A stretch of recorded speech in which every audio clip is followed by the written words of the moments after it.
Right now, United Methodist Church congregations across the country are deciding whether they want to remain with the denomination.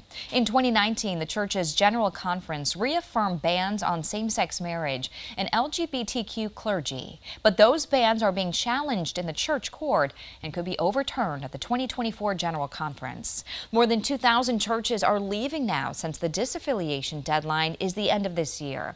The Wisconsin Conference of the United Methodist Church says about 50 of its churches are going through that process. Church officials tell us 23 of those are in southern Wisconsin. One of those churches is Asbury United Methodist Church on Madison's far west side.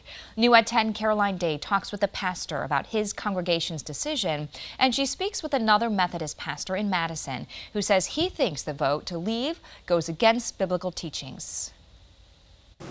Two Methodist churches in Madison, two different paths forward. The congregation of Asbury Church voting Sunday to disaffiliate from the United Methodist Church. The vote itself was around human sexuality and marriage. And if Methodist clergy can be openly part of the LGBTQ community.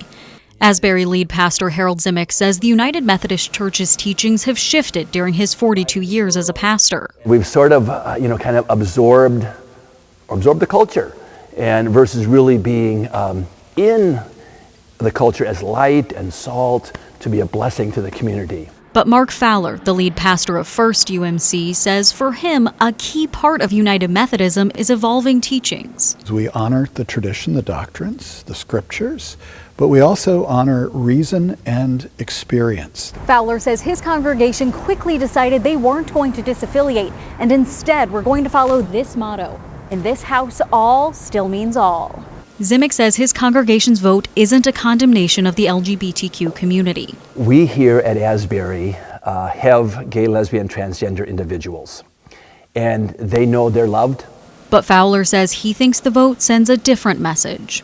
To embrace someone as fully human and then say, but you're not as full as we need you to be to lead us, to me, that is not a consistent argument. This conversation in the United Methodist Church hasn't been easy for any congregation or pastor. I'm heartbroken by all of this. And Zimick says it feels bittersweet to leave the denomination he's been a part of for 51 years, saying he'll always feel like a Methodist. It won't be official, but it will be unofficial still in my soul. In Madison, Caroline Dade, 27 News. Asbury's vote to disaffiliate still has a few more steps to go through before it's final. Zimick says his congregation hasn't decided yet if they'll stay independent or join another denomination.